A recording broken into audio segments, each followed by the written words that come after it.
I remember being in the room with the guy and I tell Twan this all the time. I don't say this lightly when I say like, I heard God say, but it was a moment where I literally felt him tell me, you know better.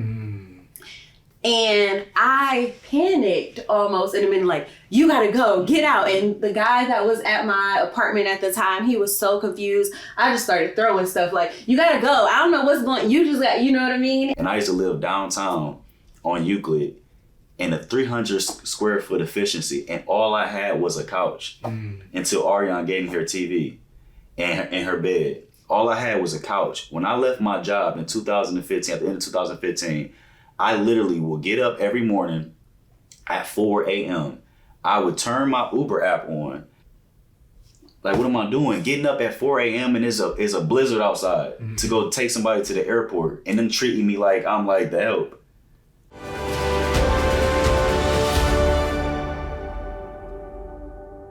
What's going on, family? Hey, welcome to another edition of The Purpose Experience. Listen, it is brought to you by Winning Paradigm and the Cornerstone Media Consulting. Listen, we like to help believers who are leaders learn, live in, and leverage their God-given purpose. And I believe that you are in for a treat today, because today's guest is not only going to help you with your personal purpose, but I believe some couples are going to be blessed as well, because I am sitting here with a power couple. I mean, like no other. These guys have just been killing the game.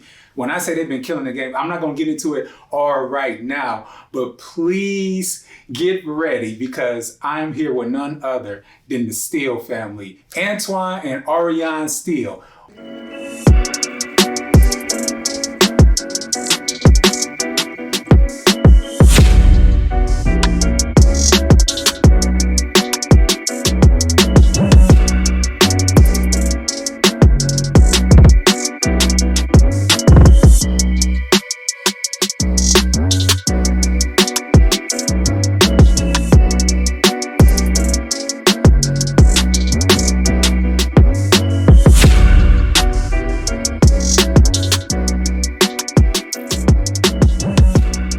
What's going on, family? So, that was a nice here. I like how you pumped us up like that. They're killing the game. I like that. Yeah, killing the game. Now, I just told them your names. Do y'all mind, like just individually giving them a little bit more detail on who you are and what you do?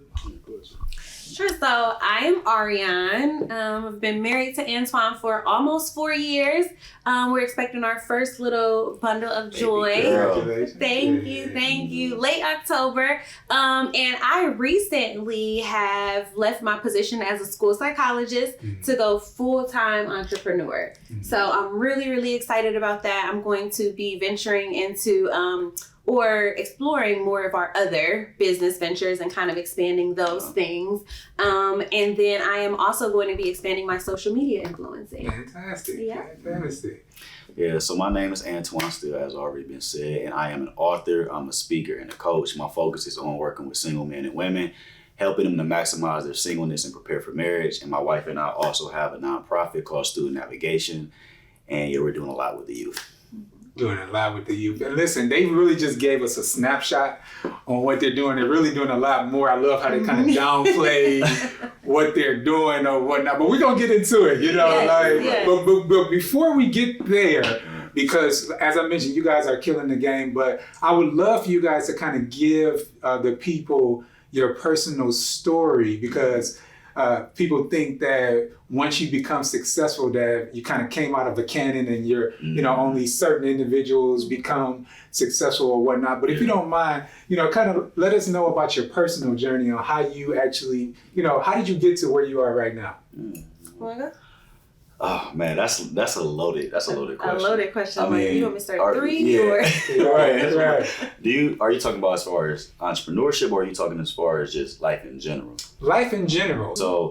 So I'll start at around 24, and I say that because that was when I recommitted my life to Christ, and I I was just normal, just regular young man that was just kind of kicking it, doing my thing or whatnot. And April 10th, 2011, at 11 a.m. in the morning on a Sunday, I remember like it was yesterday, I committed my life to Christ and I hadn't looked back. And the reason why I say that as it relates to purpose is because once you really figure out who you are in Him, then everything else starts to align. It may take some time. It's not like, you just commit your life to Christ and then it's like your purpose just appears all of a sudden. But from there, I had an opportunity to redirect my focus and then just go on this search with God of just figuring out what I feel like I was called to do. And one thing just led to another. And then just being under the teaching of, our pastor, it was just putting things in perspective. And one thing that I seen was that there was a difference between being single in the world and being a vast difference between being single in the world, being single in the kingdom. And I got to a point where I'm like, I'm struggling with I'm trying to keep myself, I'm dealing with loneliness, I'm dealing with pressure. And then that inspired me to start writing as it relates to singles. So one day I'm literally sitting in the house and I wrote out a caption. This is probably the first post that I had made as it relates to singles. It's still on my page. It's like May 22nd, 2014. And then I wrote what I said, something about Mr. and Mrs. Right. You gotta be Mr. and Mrs. Right before you want Mr. and Mrs. Right. And then I put in the caption, this is an excerpt from my book, Single to Single. Mm-hmm. And right then I was like, oh, that's it. Literally just like that. And the ideas just started flowing. And then from there I wrote Single to Single, released it in January of 2017 with the help of my wife. She wasn't my wife at the time. Mm-hmm. And then that just kind of took us on this journey that we're on now. So that's kind of like a quick snapshot. I mean, we can be here. I know, right? We can be here all day. Now you mentioned that you committed your life to Christ at 24. Mm-hmm. Give us a little backdrop on what transpired before that. Yeah. That led you to giving your life to Christ. Yeah. I had a praying grandmother. I mean, I had a grandma that I would go stay over there at night and I would wake up to hands being laid on me and her speaking in tongues. So I always kind of had an idea of who this Jesus guy was, but I'm like, it just didn't, I feel like I couldn't relate because it's like my grandmother, she's older, she's bringing me around a bunch of older people. It's like, y'all already done lived y'all life. But every time I got into a jam, I would call my grandmother. And when I got kicked out of school, I got kicked out of Akron in 2005. I had got a drug charge and I was trying to get this felony off my record. Mm-hmm. And I was just leaning on my grandmother. So it was just a series of just these, having fun, but leaving and going home empty or doing the silly stuff that I was doing, but feeling unfulfilled. And I feel like that was just that tug. So when I really committed my life, man, I just felt this joy, this peace. It was just I just felt like a weight was lifted off my back and I haven't looked back. Now I ain't gonna make it seem like it was just a cakewalk because walking with Christ ain't nothing sweet about that. I don't when people say, oh yeah, you submit your life to God or everything it's gonna be it's gonna be a struggle. Oh, it's not gonna be perfect? It's not no, I thought it was supposed to be perfect. Yeah, I mean somebody told me that. I thought it was, but it's nothing perfect about that. What you want to say though?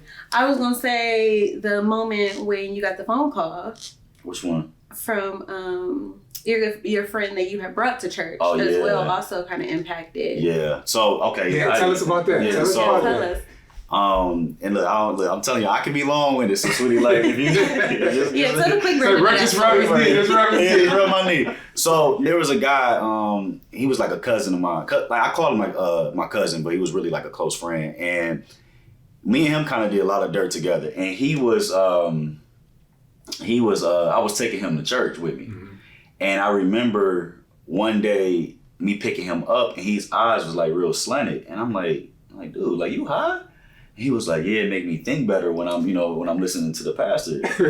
And I was just I'm over here doing my thing, but I'm like, well, at least I don't go to church high, at least I don't do this.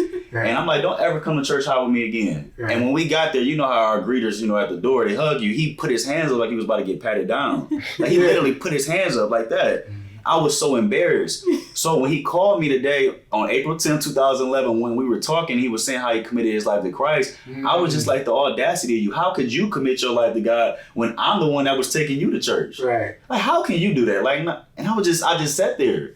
And I just felt like it was like almost like a divine ultimatum. Like, it's like what you gonna do? And he really inspired me because that was the first person that I really seen that I could relate to. Really, be serious about it. And I knew he was serious. Wait, so he gave his life to Christ? Was it that particular day? I think he had did it maybe like a little bit time before that. Oh, okay. Yeah, so it happened before that because for a second, I was thinking the correlation between being high and going to the, it's like somebody might be listening and thinking like, well, maybe I need to go to church high. Yeah, I didn't say so man, need to get my life in order. They gonna be like, okay. I am so glad I heard Antoine. Antoine Steele told that me is not what I'm if saying. I get high and go to church, I am going to be saved. Look, I'm glad you cleared that up. Somebody gonna be blowing up my day. So you smoke weed? No. Praise God. Praise God. Ari, give us your story. So, Twan and our upbringings were different. We both had praying grandmothers, but unlike Twan, I grew up in the church. Literally was there probably 5 days a week. I worked for my childhood church. Once I became a teenager, was on like praise dance team, in a choir, youth ministry. So just very involved. And I think my transition to college, that was where life kind of changed and I veered off of that path. So college for me was kind of like, it wasn't wild, but I knew that I wasn't living according to what I had been, as I had been raised. I'll say that. And so in a nutshell, I was kind of living my life. That's when Twan and I first met. Spoiler alert, in college, we was both just living our life. So a lot of people think that our story is more recent, but we've known each other many, many years. Got some skin in the And so we dated other people, though. Is this the same college that he got kicked out of? Like, it's is this not. A different? It's not. I went to Ohio State. Oh, We met. No, the Ohio State. The Ohio State University. So I met him, but we did live in separate cities. So we never really had a relationship. We both kind of did our own thing. I continued to date other people. He continued to date other people. And for me, that moment of recommitting my life literally came, I had a bad breakup. I was talking to another guy. At that age, your friends are just like, oh, the best way to get over one person is get under another. And that's how warped and how far off I had ventured from the way that I was raised. And I remember being in the room with a guy and I tell Twan this all the time. I don't say this lightly when I say like, I heard God say, but it was a moment where I literally felt him tell me, you know better. And I panicked almost in a minute, like, you gotta go, get out. And the guy that was at my apartment at the time, he was so confused. I just started throwing stuff like, you gotta go. I don't know what's going, you just got, you know what I mean? And Twan and I had seen each other over the years, and I remember pulling out these love, sex, and relationship tapes after I kicked this guy out of my house. The ones with Patton. And just to pause, the love, sex, and relationship tapes is from our pastor. We go to the same ministry at church where Dr. Ari Vernon and Dr. Victory Vernon, are the founders. So when you hear these, these little, right, that's what they're referring to. Yes. So at the time, he was not my pastor, but Twan had given me these tapes on one of my trips home, and he had CDs. Yeah, tape. Yeah, CDs. I always call them tapes. I don't know why.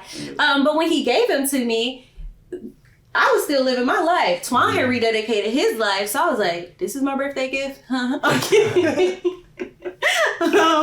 But he had given them to me as friends, and I remember kicking that guy out, pulling those tapes, like literally digging through my closet, like, where did those tapes go? And remember, I was the one that had grown up in the church. I had grown up with the promise ring. I had maintained my abstinence all the way up until I left for college. And so that was the moment I listened to those tapes. I went to church. I had been going to church in college, but just living my life all throughout the week and then going to church on Sunday in college. So I think that moment for me was not technically when I kicked the guy out, it was me going into a church service in Columbus at the time. And I remember the pastor preaching about if God came directly to my house and he was at my door, my house is not clean or anything, but I invite him in because I'm gonna tell a guy like, you can't come in here. Yeah. So he comes into your living room and you're like, just stay right here. Just stay right here. And imagine if he had to use the restroom, or imagine if he just wanted to go into your bedroom. Would you tell, because your bedroom is not clean, so you didn't close the door, you didn't close the bathroom door, you can't even see the kitchen from the couch. So guy, you just stay right there on the couch. And he was basically talking about how we try to compartmentalize him, how we try to keep him in one area of our life. And in that moment, I was trying to contain him to, okay, God, I'm just going to give you my sex life back, right? I'm just going to rededicate this part of my life. And that sermon was really about like, give him your whole house. Yeah. Let him go wherever he wants. Wherever he sees mess, let him clean it up and roam your house freely. So that was my moment of rededication, just where I not only wanted to rededicate my sex life, but my entire life. Fantastic. Your entire. Now you said something. You said that was that moment. So beyond the moment where, because you guys just shared your moment as far as where you rededicated your life to Christ, talk to us about that moment where you got clarity on what you're supposed to be doing. Because a lot of people, a lot of believers in particularly, they may give their life to Christ, but they may still have some ambiguity about what God is calling them to do in life. Like what was that, what transpired in your life to where you got that clarity, like, this is it, that eureka moment? Yeah. For me, and a lot of people have asked me, like, oh, being a school psychologist wasn't your purpose. And I think that was an assignment. I've always known that even as we have come together in our marriage, our purpose is aligned in as far as not only what we want to do for the kingdom, but specifically the youth. And so for me, I have always loved children. I didn't know that was my purpose. In working with children and youth in some form or fashion, and really inspiring, impacting, educating, nurturing in whatever fashion I do that in. I found that that moment for me was actually, I had graduated. I had not moved back yet to Cleveland. And I was subbing in Columbus. After I rededicated my life, I was a substitute teacher because I had this degree, but I felt the same way. I didn't know what I was supposed to do with it. In a sense of, I had just graduated from the Ohio State University. I knew I loved children, but I just hadn't felt where I was supposed to be. I started substituting and I kind of stumbled into, as I was searching for graduate school positions, I stumbled into this description of what a school psychologist was. And I was like, this is what I'm supposed to be doing. And I still believe that is what I was supposed to be doing in that moment as it aligned with my purpose. I've just always been drawn to positions that influence and impact youth and children. And then as I reconnected with Twan, and that's where both of our kind of purposes align in a sense of connecting with youth and impacting children, even as he does work with singles. It's ultimately about families, and it all comes back to the children for us. So that's good. Yeah, that moment for me was definitely just I'm going to be completely transparent. When I left it's come more recently for me because for me, I held so much stock in my position as a school psychologist and understanding that my purpose was bigger than this temporary assignment of me being a psychologist, and more about what I would do even outside of that position. Oh, fantastic. Yeah, I think it's important for us to understand that our purpose doesn't have a period. It's more of a comma. So you may have cause within the cause. Yes. Right? Know. So Twan, when was your moment? Yeah, and I think that's the thing that a lot of times when believers commit their life to Christ, we kind of like lean on salvation as like that's the end all be all as it relates to our earthly, our earthly doings or whatnot. And I think ultimately we talk about this often. Know God, love God, show God. At the end of the day, if you feel like you don't know what your assignment is or what you feel like you should be doing specifically, at very, very bare minimum, you should know God, love God, and show God. And it doesn't matter if you don't figure that the thing that you're supposed to be doing, because you can do that.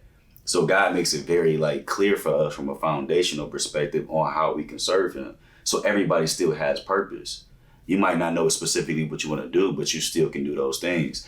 And I think a lot of times, I was just talking to one of my friends about this. A lot of people have this. A lot of people love the idea of what purpose could bring, or love the idea of being in purpose, but not being diligent about pursuing it. Like literally, they want to be in purpose. It sounds like a cool thing. It sounds like it's fulfilling work, but won't put forth an effort to actually figure out what that thing is. Literally would just sit back and just, oh yeah, God is going to, he's going to show me. And I do think that God will show you, but also at the same time, he wants you to kind of go out and seek and, apply. You have all these gifts, these talents, you have, these assignments. What are the things that's bothering you?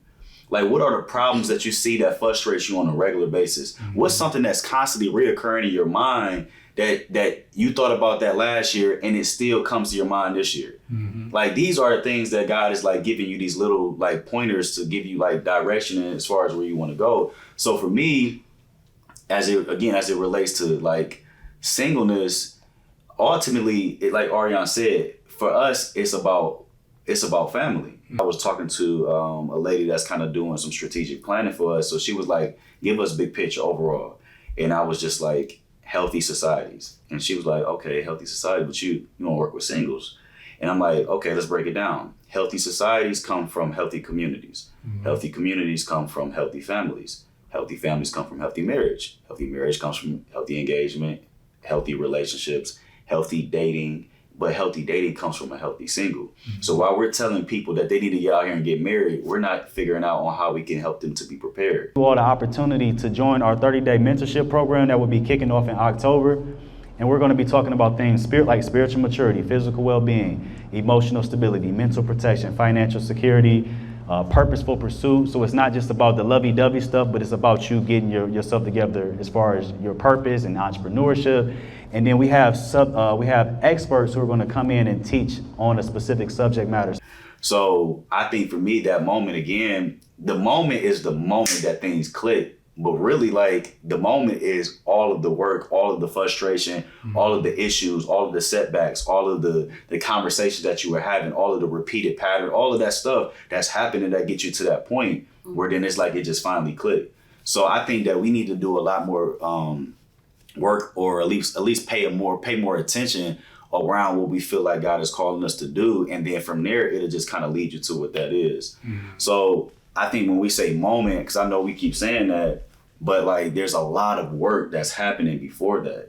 And some people, or a lot of people, are not patient enough to really kind of like do that work. Well, it's not supposed to take all day once you give your life to Christ, right? I thought once we give our life to Christ, everything's just supposed to. I know I read in the Bible that he healed Bartimaeus immediately. Oh, come on. It said immediately, right? He just like, get saved. And I'm telling you right now, you're going to make $1 million on the first day. You're going to walk in purpose. You're going to be completely healed and delivered. No, that's not going to happen. You're going to have to put in that work. I know what you mean. Like an envelope just fell from the sky and had my assignment and purpose written on it. We're not telling the truth. Right. That's what really happened. Right. Now we're not discrediting miracles. Yeah. Let me clarify that. But we are illuminating the fact that you can't depend on a miracle, right? You got to do the work. As a matter of fact, I would argue that when you do the work, you put yourself in position for more miracles. Now, you said while you were talking, you mentioned, the fact that it was going to be some ups and some downs. What would you got? Can you think of a story or a moment where, like, you feel like you may have made your greatest mistake in your career? Or even in your marriage? I think if there was any mistakes that I have made, the greatest mistake I would say is doubting myself along the process. Like there were days where I would realize that failure is okay. There's nothing wrong with that. In fact, you need to fail as soon as possible. And I think that there were times where I literally would be like, nah, this is not what I'm supposed to be doing. Like, who's gonna want to do this? Who's gonna want to put in the work to heal them, to get healed, or who's gonna want to put in the work to be whole, or who's gonna want to put in the work to be holistically improved? Who's gonna want to put in that work? Oh, students, youth. Oh, this is like a sexy title, that a lot of people want to, get into, but it's saturated. So I feel like the greatest mistake that I've made is having those moments where I've doubted myself. But then again, that's natural, to doubt yourself. It makes the story sweeter. But as far as greatest mistake, as far as being in my purpose, I can't say that I've made any mistakes in the sense of choosing this, but I've made tons of mistakes as far as failing. But that's all a lesson. Now tell us more about the doubting yourself. Why do you believe you began to doubt yourself? Yeah, when you are on this journey, like in entrepreneurship, there's just days where things are not clicking. I mean, you really think about it, like you can go work a 9 to 5 and guarantee to have a check, even if you don't perform well. It takes a lot for them to fire you. They can't just be like, you know what, I don't like you, you know what, get out of here. You're gonna go ahead and sue them and you're gonna get some money. But, obviously you got to, write them up, and there has to be like a paper trail. But you can literally go to your job, perform, terribly and, and still make some money. But with entrepreneurship is, if you perform terribly and you don't make any money, like this is all on you. So there's days where, even if it's not about money, even if it's just about producing, there were days where I would literally sit in front of my computer for 8 hours and not come up with anything.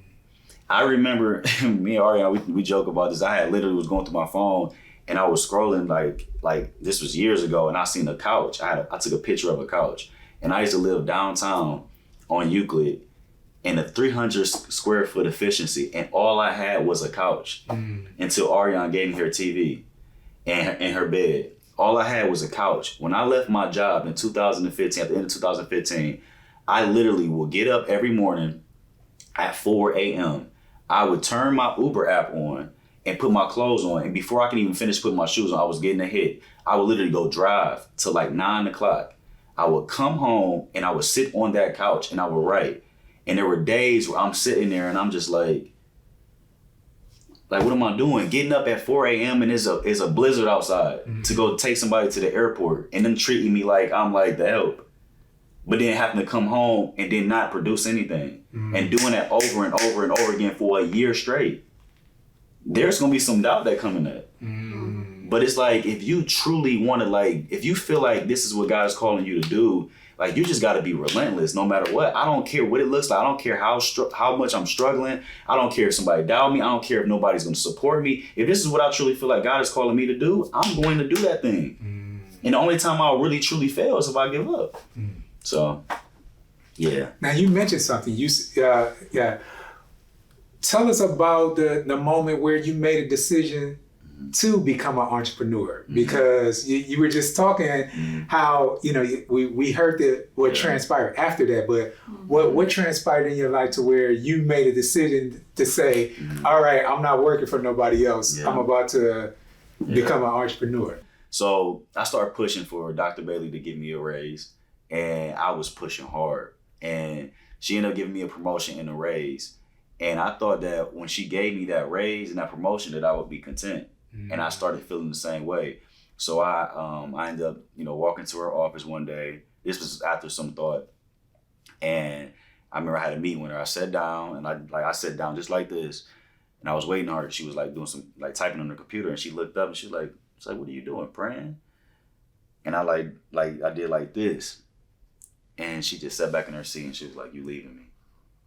And tears just started coming down my eyes. Thank you so much for watching The Purpose Experience. Listen, the conversation is not done. To continue to watch this great content about love, sex, and purpose with Antoine and Arrione Steele, I want to encourage you to go ahead and click that video right there so you can listen to the rest of the conversation.